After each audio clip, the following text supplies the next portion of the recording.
We made love first time. I went home.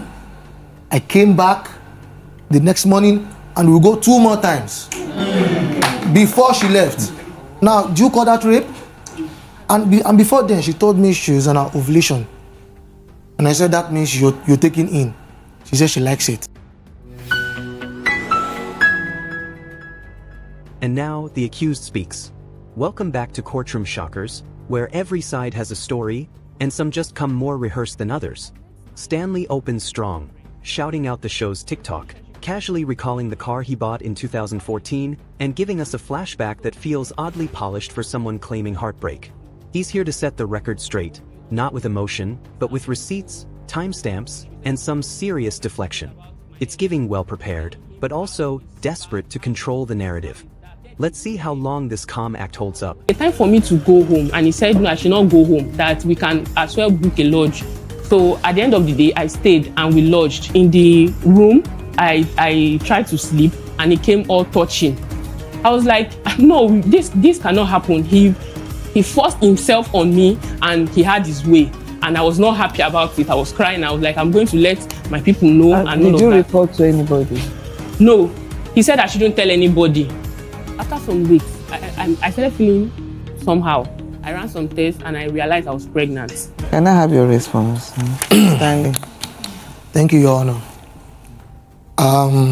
I've been a fan of this, will I call it program? Because I follow it on TikTok for the past 2 years, if I'm not mistaken. I'll start from the beginning. I'll try to make it quick. This car here, I got this car 2014, and that was when she and her boyfriend came to my house.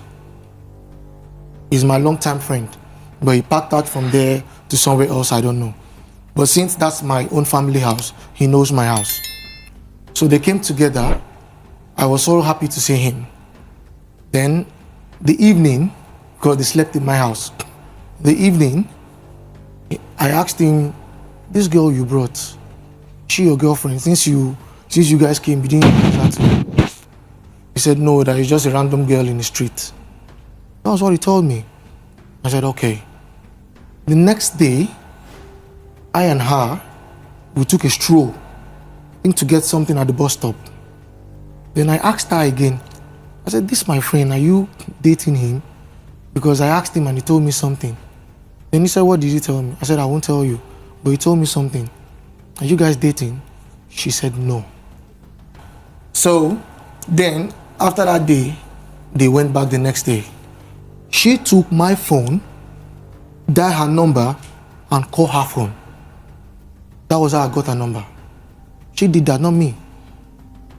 And when she called me, she was asking me, how is my hand? Because I was on bandage. How was my hand? How are you feeling? So that was how it started. Then on August, they came to my house that early August. How do I know her birthday? If she's not the one that told me. She told me that next week is my birthday. I said, what date? He said 12th August. Then on that 12th August, I sent her a message. Then she called me to tell me that I am the first person to send her a message. I said, wow, that's cool. Then she asked me when next will she come around to see me. I said, you can't come to my house because I don't know what you and my friends are doing. Then she said, he's not her boyfriend. Then I said, okay, now this is what he told me. So if he's not your boyfriend, I am into you. I like you. He said, okay, that she will come, but she will not come to the house because of my parents. I said, yes, because my parents will think maybe you guys are having something. Then that was how she came. Then we lodged. Man, I don't watch ball in that area. I have where I watch ball. It's a small lounge, it's a mini lounge. Then we lodged there.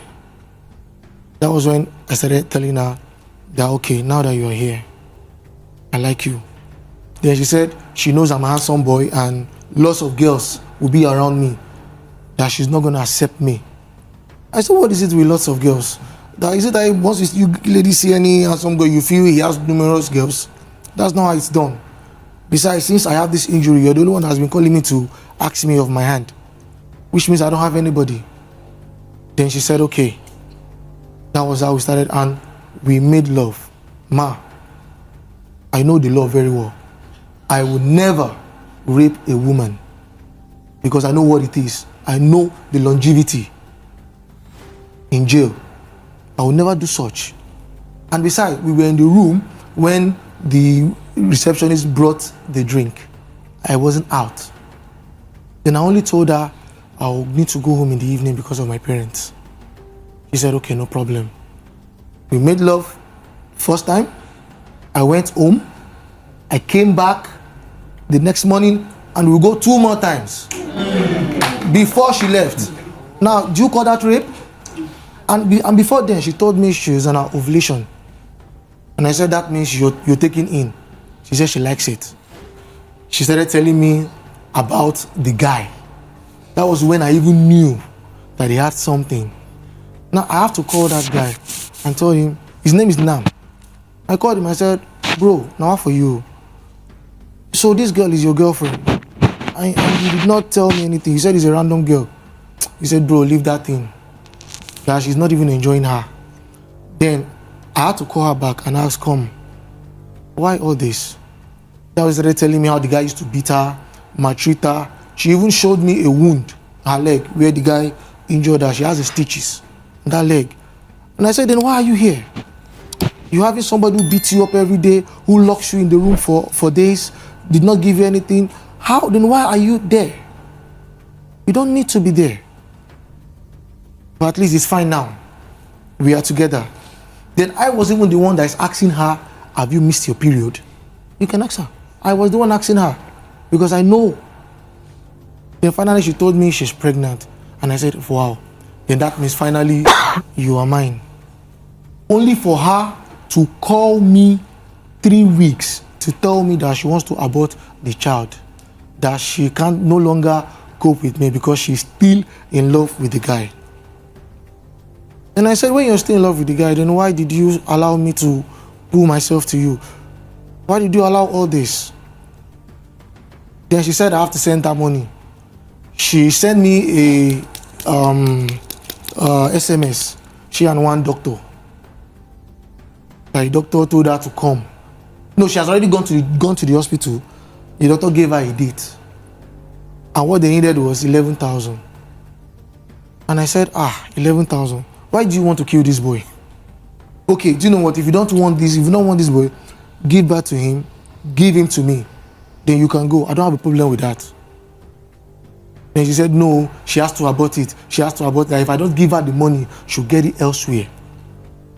That was when I now told her, okay, just hold on. I'll look for the money for you.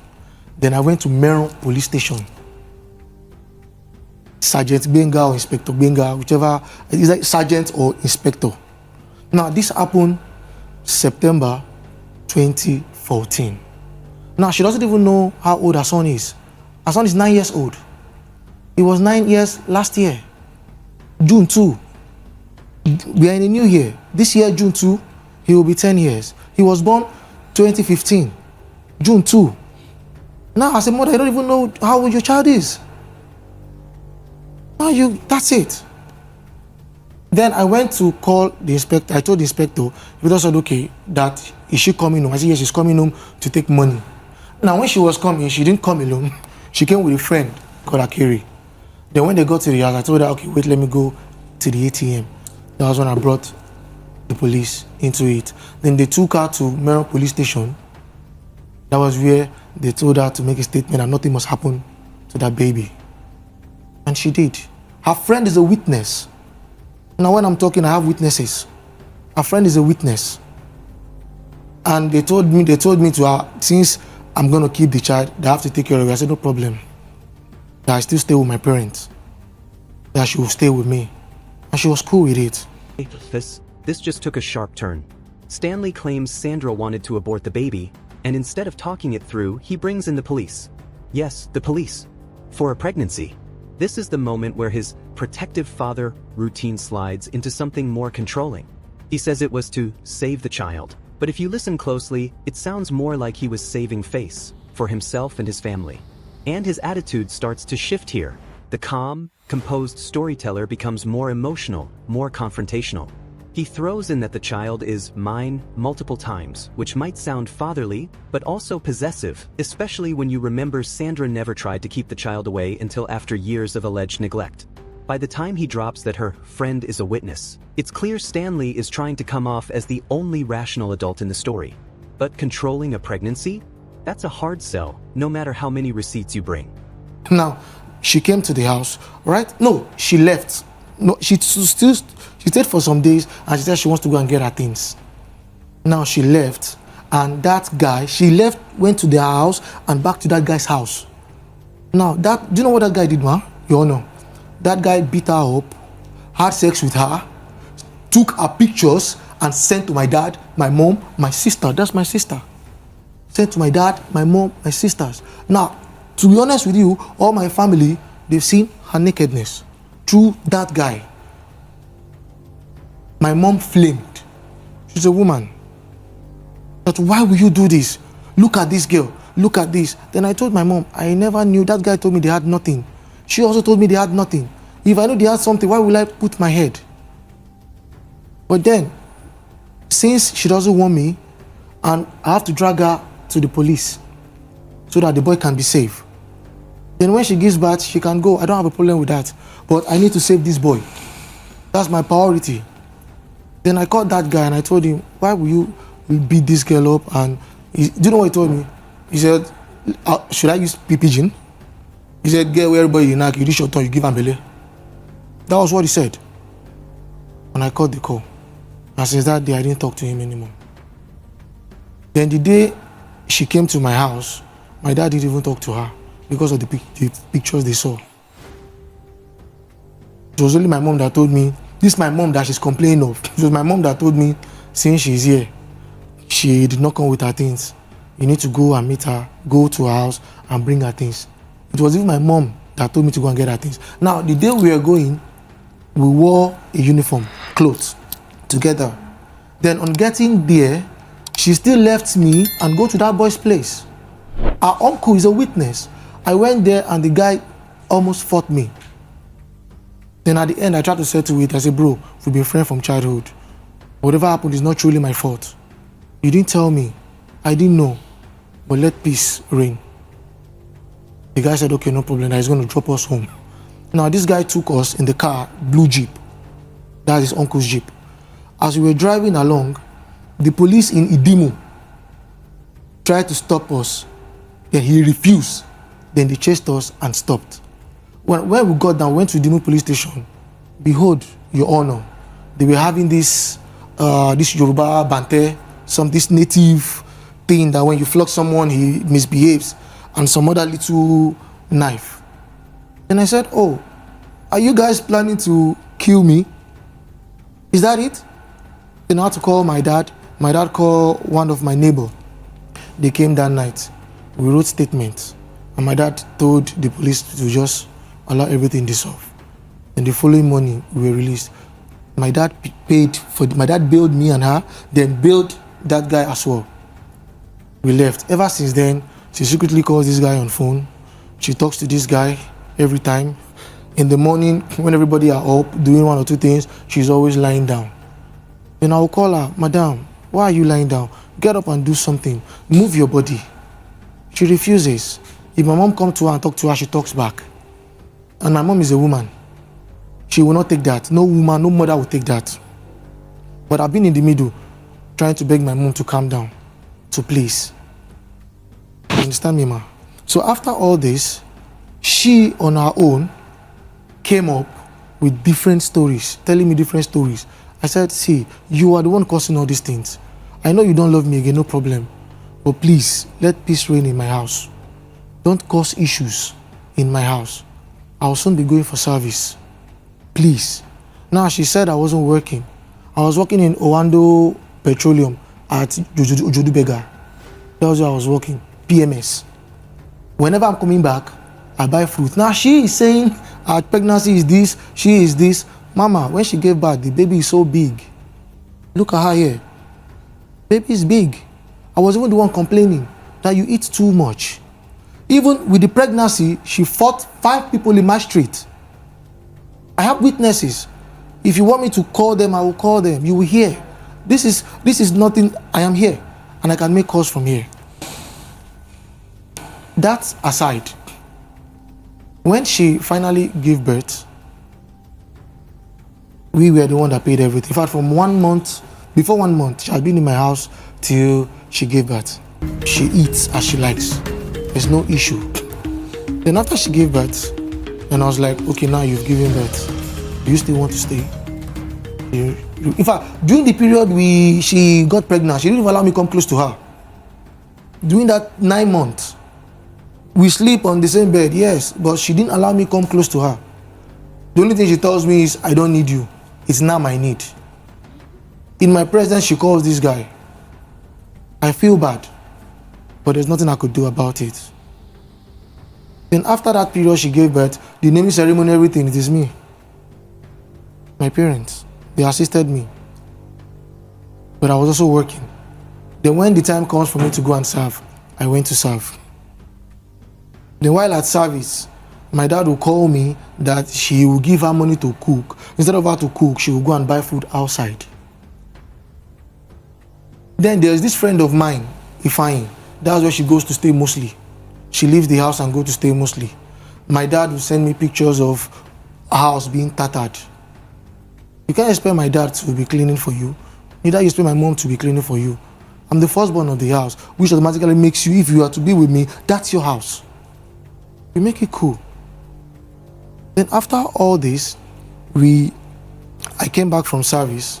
She has already gone with the boy. All what she's saying about my brother taking the boy here and there, I have no idea. I served in Benue. That's where I served. I had no idea. I wasn't around. So when I came back, before then, when I was in Benue, my son's 1-year-old birthday, I sent money.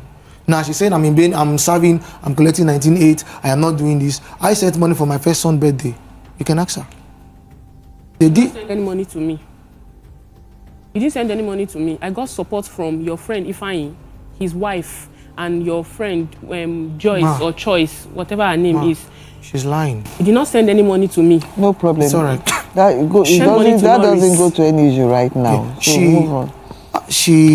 After the birthday. Whatever, the two of you, you were able to provide a befitting first birthday party for your son, right? Yeah, I did that. That is it. Go I ahead. did that. So after that time, our uncle has been calling me every time when I was in Benue. He told me to always, when I come back, that he would like me to take care of this boy, that she is not serious. And I said, uncle, before I traveled though, I did WAEC for her because she doesn't have a WAEC result. I was the one that paid for her WAEC. Ma, you need to see her WAEC result. You need to see that result. You need to see it. It's far better than mine. It's a lie. See, I also have a witness. There's this Even man. the WAEC I wrote is useless because you asked me to put your son name. The WAEC. And I cannot use it because it does not tally with my primary or any other thing I want to do. Even my bank, it does not tally with it, so it was not useful. Your Honor, Stanley is the name of the guy in that school. He was even the one that called me on phone and told me, this girl know they do well. I had to give him an extra. I did that. From the same PMS work I am working. Same PMS. She schooled in Everton. It's at my backyard. That is where she had her WAEC result. BBBCCC, no D. Now she's making everybody feel I'm a bad person. At a special center. But see, I am here. I'll ask you to step out now. This is my hand. I know how it is in the law. I will never tell a lie. This is my hand. Now, after that, our uncle told me when I'm back from school from Benue that I should go and come and pick this boy up. That sometimes she leaves this boy and she goes out. That he doesn't know where she goes to. That he cannot even feed. That he doesn't even have a home. Your Honor, if you go to that place, it's like a two-plot demolished building. She already described it. She said it's an uncompleted building. There was nothing there. She said it's an uncompleted building. I told her, you left the house because of what? Now, look at what's going on here. She was even the one that told me that her uncle would beat my boy up and lock him outside. She told me that in the night. She told me. I was in Benue. Then when I called the uncle, her uncle denied it. They were made to believe. Then when I came back, I met her, I said, okay, now look at this issue. Why don't you bring this boy, since you don't want to stay with me? Bring this boy, let him stay. His future is important. I am still working. He said, no, she cannot release the boy. She cannot do that. Then I left her and go back. Then her uncle now called me and told me if anything happens to this boy, that I should not hold him responsible. Then I called my dad. I said, look at what is going on. My dad said, okay, go and meet her. Then I went the second time. Then that time I went with my friend and my younger brother. On getting there, it was even her uncle that wanted to hand the boy over to me. She fought her uncle. She fought her uncle. Her uncle can testify to it. At least that's her uncle, not my uncle. Can testify to it. Then I had to tell my dad that she's becoming violent. And me, I cannot take this. Then my dad has to talk to her. Then she released the boy. Before she released the boy, some neighbors had to get involved and told her that she doesn't have anything she's doing, that she will allow the boy to come so that I will take care of the boy. Now the boy came to my place to stay. She's always coming to visit the boy. Now if she comes, she doesn't like going inside. She will just come and say, where my pikin? You guys should bring my pikin. She doesn't even greet my mom. Then they'll bring out the child for her. And by that period, I was involved in, I was doing a bouncer job. Now looking at my physique, my physique doesn't show who I am. It's just my physique. Anybody can go to the gym and build up. That's what I was doing to survive at that period. Now my boy was with me they brought him back, yes, after 1 year. My boy was with me 2 years, 3 years, 4 years, 5 years. He was in my house 5 years. She never come to check during this period. The only time she came was when I was around. That's when she comes, she brings in conflict. She comes with a man in a particular motor, in a particular car. She never came alone. She comes with somebody and drop the stuff, then move. She brought bicycle. Now she's saying it's German bicycle. This is this Tokumbo bicycle that they're selling outside. But then it's anything, it's normal. What your money can provide, you get. I don't have any problem with that. But she didn't check this boy until after 5 years. By that time, I traveled out. Somebody gave her a hint that I've traveled out. Ever since then, she came, started making troubles. I'll call her, Madam, what is the problem? You don't know your rights. You're supposed to take this. You're supposed to take care of me and the child. I said, is it a child you never wanted? A child you want to kill? Don't forget that the statement is still in the police. You need to calm down. This child's future is more important to me. His growth is important. Then I already fixed the child in school. Then only for the day my younger sister is having an introduction, not this, the one younger than this, having an introduction, she came as usual. Nobody stopped her. My mom called me that she's around. I said, yes, leave her now. I don't know you invited her, but leave her. Now, while they were doing the ceremony, she took this child away. Nobody knew. My dad didn't know, my mom didn't know. Now they had to call me in the night. I already, because time difference, Dubai and Nigeria time, 3 hours different. They had to call me that they were looking for this boy. I don't know where he is. Then it was, while they were finding the boy, then one of our neighbor, the end of the street, was the one that told my dad that he saw when she took the boy away. I said, my dad, okay, now she has taken the boy away. This is kidnapping. This is abduction. Now what should we do? My dad said I should still hold on. Then we went to report to the police first. My dad did that. I was in Dubai. My dad did that. Only for her to call me after 2 months that she's in Delta. Meanwhile, my boy was in school then. I used to pay a whole section. Mama, I used to pay section. You were living in Lagos at that time? Yes, ma'am. Okay. I used to pay a whole section. That's how I do it, so that the thing will not stress me out. She took the boy away and he missed that section. The money went off, just like that. So you took him to Delta? To No, where? Your Honor. Where did you take him to? I traveled to Imo State to see my mom because I've not seen her for a very long time. And I was going through a lot and she said I should come. Like I should come So to you see. travel with your son? Yes. I don't understand why, when there was no friction, I don't understand why we will not inform them that you want the baby to spend some time with you. You willingly dropped the baby. Now, after claiming Sandra was an unfit, uninvolved mother, he's furious that she took her own child to visit her own mother without his permission? Let's call this what it is. When the power dynamic flips, so does the narrative.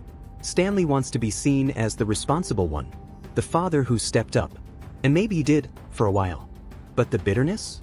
The jabs about the bicycle, the shade toward her cooking, even mocking her WEC results? That's not co-parenting, that's character assassination. It's clear both of them have flaws.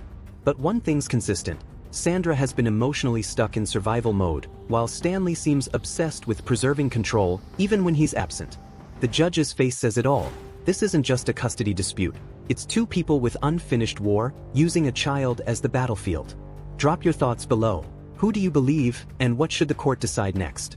This is Courtroom Shockers, where real drama isn't scripted, but it is judged.